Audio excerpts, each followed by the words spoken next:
রাত তখন 12টা। ধানমন্ডি থেকে 3টা ছেলে আমার অটোতে উঠলো, হাতে আইফোন, গলায় হেডফোন।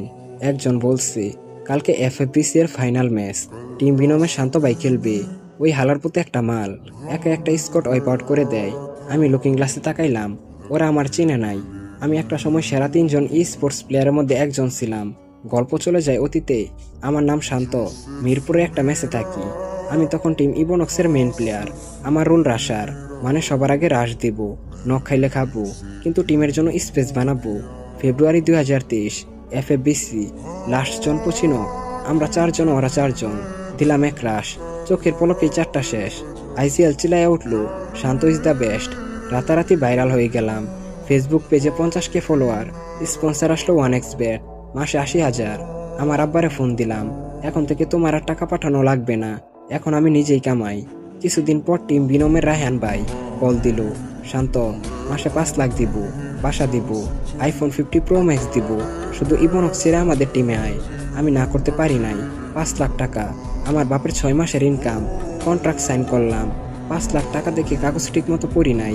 জুন মাসে বুঝলাম ফাঁদে পড়ে গেছি। কন্ট্রাক্টে লেখা ছিল 2 বছরের জন্য টিম বিনমের গোলাম। অন্য টিমে খেললে 20 লাখ টাকা জরিমানা এবং লাইফ টিম করলে 90% ইনকাম টিমের। আর সবচেয়ে খারাপ বিষয় হলো, টিম ম্যানেজমেন্ট যে কোনো সময় প্লেয়ার পরিবর্তন করতে পারবে। সেপ্টেম্বর 2023, এফএফবিসি মেইন ইভেন্টের প্রথম সপ্তাহ আগে রায়হান ভাই ডাকলো, শান্ত, তার পরিবর্তন করছি। আমি বললাম, কেন ভাই? আমার পারফরমেন্স তো ঠিক আছে, গতকালকেও তো 15 কিল করলাম। রায়হান ভাই হাসলো, পারফরমেন্স দিয়া বাল ফালাইবা? নতুন স্পন্সর আসছে, ওর বাপে চায় ওর ছেলে খেলুক, এই জন্য 10 লাখ দিছে। তুই চিন্তা করিস না, তুইও 10,000 পাবি। তুই শুধু পোলাপানের পানি আনবি। আর হ্যাঁ, সোশ্যাল মিডিয়াতে কিছু বলবি না, বললেই 20 লাখের মামলা। আমি 19 বছরের ছেলে, 20 লাখ টাকার মামলা শুনে হাত পা ঠান্ডা হয়ে যায়। এফএফবিসি ফাইনাল ম্যাচ, আমার জার্সি পরে আরিফ খেলছে, কিন্তু ওইটা আমি না। ম্যাচ শেষে আমাকে 10,000 দেওয়া হলো। ঢাকা শহরে ম্যাচ বাড়াই 4,000। খাওয়া দাওয়া সহ কোন দিক দিয়ে 10,000 চলে যায় বুঝতেই পারি না। আমাকে দিয়ে পানি আনায়, জার্সি দোয়ায়, এমনকি রাত 3টায় নুডলসও বানায়। কি থেকে কি হয়ে গেলাম।